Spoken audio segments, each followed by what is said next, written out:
Dragi moji petaci, Esselamu alejkum i dobar dan. Za današnji čas imali ste zadatak da pročitate roman o Novčiću. Sada ćemo ukratko čuti o romanu.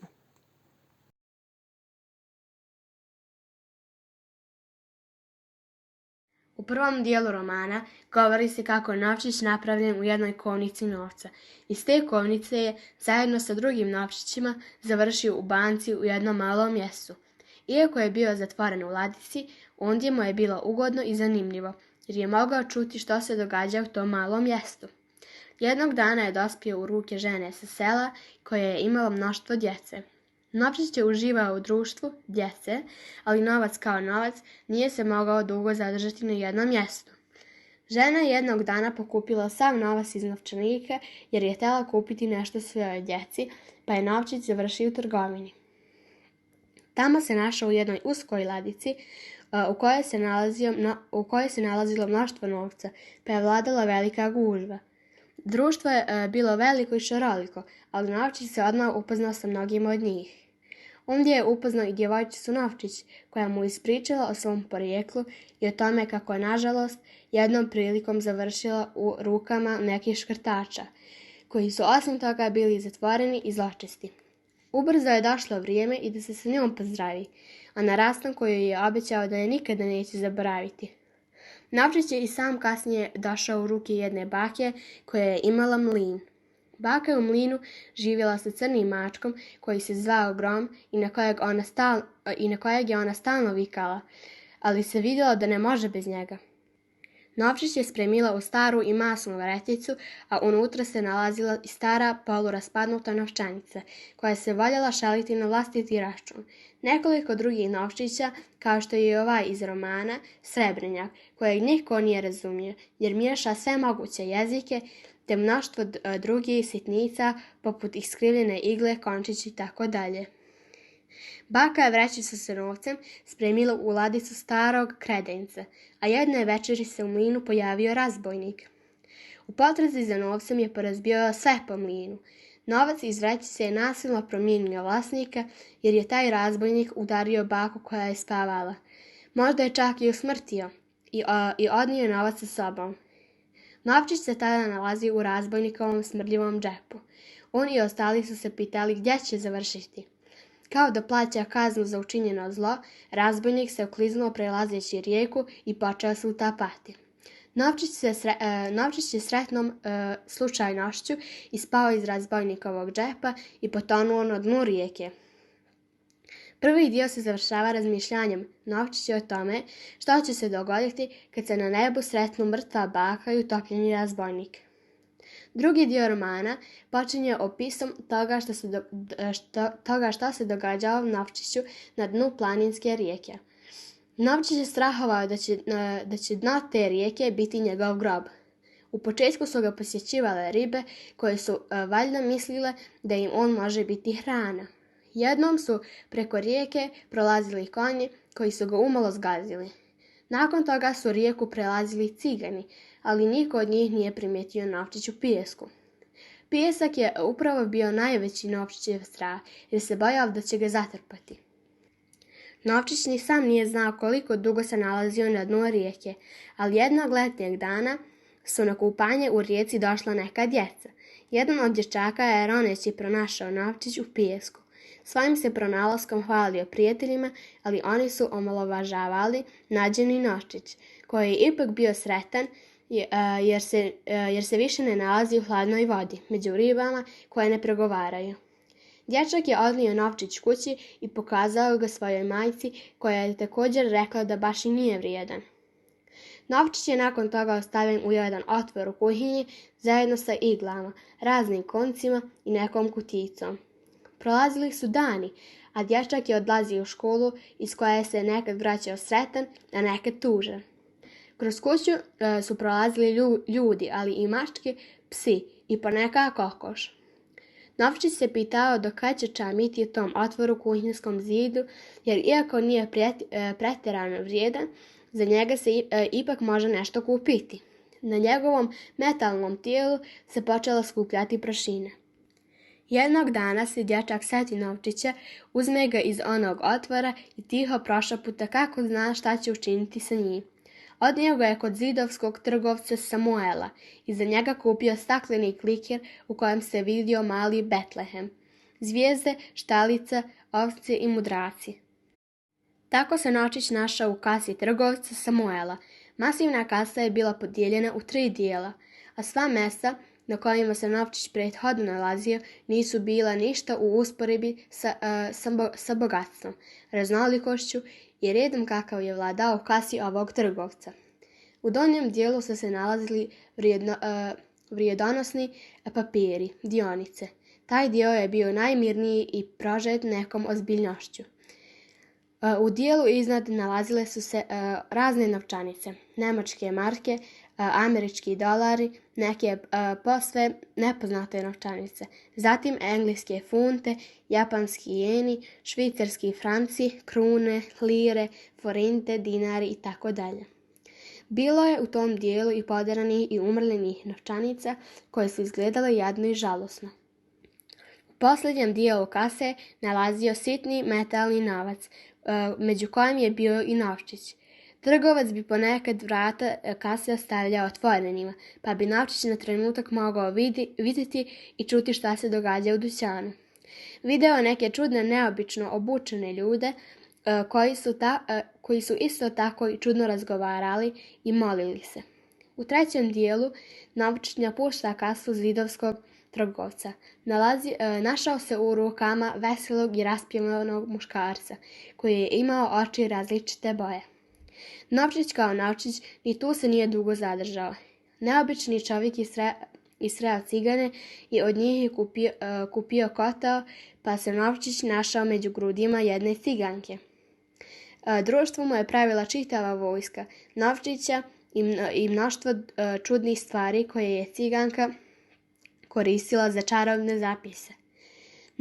Na novom mestu na kojem se našao novčić bilo je sparno i zaudaralo je na znoj. Gubio je dah, pa mu nije preostalo ništa drugo, nego da sklopi oči i u mašti se vrati na sva mjesta na kojima mu je očito bilo ugodnije nego tu. Tako se našao u mlinu bake koja je stradala od razbojnika, na dnu rijeke, a zatim u džepu veselog i raspjevanog muškarca, u kojemu je bilo tako svjetlo i mirisno. Cigani su se s prvim kišama odlučili pokrenuti, a novčić je i dalje bio među grudima ciganke. Pitao se gdje ide i što ga sad čeka. Odjednom se začuo neki plač i vika, a ciganka, kod koje se nalazio novčić, napusti kola kako bi provjerila šta se događa. Neko dijete imalo groznicu, pa su ga nakon kraće rasprave odveli popu, jer je lečnik bio daleko. U 4. dijelu romana cigani donose bolesnog dječaka svećeniku koji ih je ispitivao jesu li kršteni i govori im kako se on može pomoliti za zdravlje dječaka. Ali da bi bilo dobro da ga također odvedu liječniku. Liječnik se nalazio daleko, pa to nije dolazilo u obzir. Svećenik se pomolio za dječakovo zdravlje, ciganka posegne za novcem. Iako je svećenik rukom dao znak da nema potrebe da mu daju novac, kad su cigani otišli, on je spremio novac u ladicu. Novčić je neko vrijeme nalazio u ladici, u župnom uredu, i tu mu je bilo jako dosadno. Ladicu je napustio zahvaljujući časnoj sestri koja je uzela novce i krenula u kupovinu. Ondje je kupila povrće, pa se novčić prvo našao u nekoj kartonskoj kutiji. Nakon toga je bio u ladici s pištoljem, pa se našao u rukama neke žene, koja je svojim govorom i izgledom kod njega izazivala odvratnost, a od nje je došao u ruke malog dječaka koji je kupio kolač u lokalnoj slaščičarnici. Novčić je cijeli dan išao od ruke do ruke, a navečer je zaspao u novčaniku čovjeka koji je tog dana prodao konje i kravu. Probudio se na čelu nekog mrtvaca, čije su usta bila malo otvorena, pa se bojao da će sa čela skliznuti u njegovo mračno grlo. Pitao se do kad će sjediti na tom čelu, koje ga je počelo hladiti i žuljati. Prepao se da će ostati na čelu tog mrtvaca i završiti u grobu. Ujutro je u sobu ušao jedan visok, crn i šutljiv čovjek. Donio je crni poklopac, pristupio je sanduku i ljutito zgrabio novčić te ga strpao u svoj džep. Novčiću je došlo da zaplače od radosti. Prošle su godine i nema mjesta na kojem novčić više nije bio. Više nije bio sjajan kao ranije, a promijenio mu se i oblik. Primećivao ga je ponekad i kad ide i od ruke do ruke. Novi vlasnik promatra sa sumnjom i nepoverenjem, kao da sumnja u njegovu neupotrebljivost. Prisjećao se svih mjesta na kojima je bio i događaja i kojima je svjedočio. Još uvijek je čuo galamu sa svih trgova, tržnica i sajmova na kojima se našao. U ušima su mu zvonili glasovi koji su s pomoć njega kupovali i prodavali ga jedni drugima. Sreo se sa različitim licima, starim, naboranim, mladim, bezazlenim. Onima na kojima se ogledao oprez, strah, lopovluk, ali i onima kojima se razlijevala lakomislenost i bezbrižnost. Sreo se i sa lijepim i nježnim licima, u koja se gleda sa divljenjem i znatiženjem, ali s licima od kojih se okreće glava i skriva pogled. Sjetio se i zelene doline, u kojoj mu je bilo najljepše. Bio je u kući dobrih ljudi, gdje je odisalo ljubavlju i blagošću. I djeca i odrasli su razgovarali tiho i razumno, pa ih je bilo milina slušati. Čak su i životinje bile blage i spokojne. Novčić je uživao i sve promatrao iz košarice od vrbe, u kojoj su mu društvo pravili još neki novčići, dugmad, razne kopče i pribadače te nekoliko sasušenih, ali i mirišljivih cvjetova. Ali jednog dana probudio se na novom mjestu. Bio je ogorčen, ali nikada kasnije nije mogao zaboraviti na svoju zelenu dolinu. Nakon zelene doline našao se u nekom crnom i tužnom gradu, koji mu se nikako nije sviđao. Prošao je kroz smrdljive krčme i kuće u kojima se osjeća mržnja, bijeda, nesreća i zapuštenost. Bio je i u bordelima, a jednom se slučajno našao u podvezici jedne žene iz bordela. Ona je kasnije novčić dala dečaku koji je prosio na ulici. Dječak je bio siromašan, a otac ga je tjerao da prosi, kako bi njemu zaradio novac za rakiju. Jedno je vrijeme bio kod dečaka, a onda se iznenada našao na nekom čudnom mjestu, u rukama nekog bolesnika. Bolesnik je bio uvjeren da ga žele opljačkati, pa je jako pazio na novac.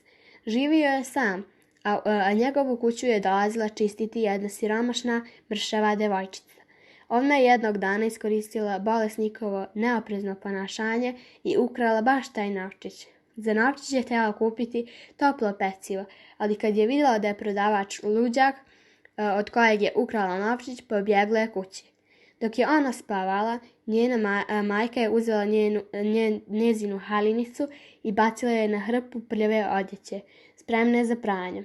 Tako je novčić završio u jednom smrdljivom kanalu. Pronašao ga je jedan neobičan dečak. Neobičan je zbog toga što je u snu mogao pričati sa mrtvim stvarima, pa tako i sa novčićem. Dječak bi uvečer mogao razgovarati sa stvarima, ali ujutro se ne bi sjećao tih razgovora. Sa novčićem u džepu uputio se do svojih prijatelja. Dječaci su igrali neku igru sa novcem u kojoj bi se poredali u jednu liniju i bacali od zid novčiće koji bi se onda obijali i padali na zemlju. Dječaci bi i tako razbacani po nekom nepoznatom pravili zbrajali, oduzimali, određivali njihov položaj i na kraju određivali pobjednika. Igra je bila popraćena galamom i svađom, a nerijetko bi došlo i do tuče.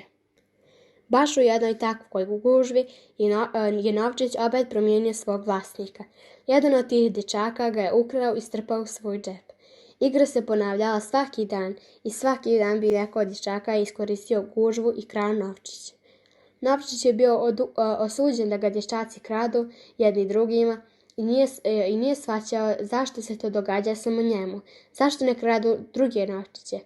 Dani su prolazili, i on se opet našao kod dječaka koji može razgovarati sa njim u snu. U jednom od njihovih razgovora dječak mu je prorekao smrt i nevjesno otkrio zašto su svi dječaci uzimali baš njega. U 6. dijelu Novčić umire na tračnicama. Dječaci su jednog tmurnog oblačnog dana skupili i nešto dogovarali. Nešto se važno odlučivalo, a Novčiću je bilo jasno da se radi baš o njemu. Svi su bili ozbiljni, a ona razdraganost koja se ranije mogla vidjeti na njima nestala je bez traga. Sve je nagoveštavalo da će se dogoditi ozbiljne stvari, ali je Novčić bio miran, čak i znatiželjan da vidi šta će se sljedeće dogoditi. Dok je slušao dječake, nije imao pojma o čemu se dogovaraju, a dogovorili su se to da će odnijeti Novčić na željezničku prugu, kako bi vidjeli šta će se dogoditi kad preko njega prođe vlak. Postalo mu je jasno šta će se dogoditi tek kad je jedan od dječaka rekao da će ga kotači izravnati i da će od njega ostati samo pločica, bez ikakvog znaka da je nekada bio Novčić. Jedan od njih je spustio Novčić na tračnice, a ostali su promatrali sve iz trave. Promatrao je i Novčić njih, iako nisu bili svjesni toga. Ubrzo se začuo vlak, a posljednje što je Novčić vidio bilo su 2 blještava kotača i pogledi njihovih dječaka. Nakon toga je nastupio blještavilo pa mrak. Na kraju romana se nalazi napomena koju kao da je pisao Novčić. U njoj stoji da u ovoj priči nema imena, osim trgovca Samuela i bakinog crnog mačka Groma. Nije navedeno ni kojoj vrsti novca je pripadao Novčić. To smatra nepotrebnim jer je njegova životna priča mogla se dogoditi bilo kome, bilo gdje i bilo kada na svijetu. Znatiželjnim čitateljima i onima koji nisu skloni snovima i fantaziji dopušta da njega, ljude i događaje spomenute u ovoj priči smjeste u njima prepoznatljiv prostor i likovima daju imena koja žele. Priča je dobra ako ne prihvatimo da se baš nama dogodila, a ništa na ovome svijetu se ne događa, a da nema veze sa svime. Pa je tako i sudbina Novčića imala nešto zajedničko sa našom sudbinom, stoji u napomeni.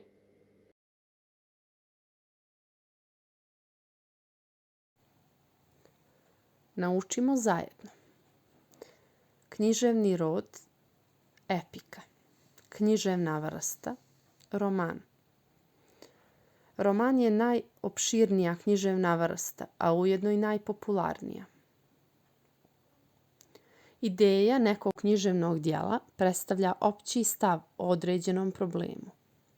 Ideja ovog romana. U životu susrećemo se sa raznim uzbudljivim, lijepim i ružnim stvarima, ali važno je da spoznamo pravi put.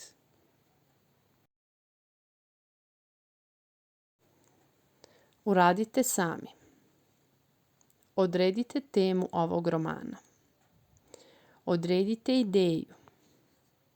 Uočite tematske cjeline, odnosno glave romana. Razmislite o likovima, fabuli i dinamičnim događajima. Na sljedećem času zajedno ćemo odgovoriti na ova pitanja.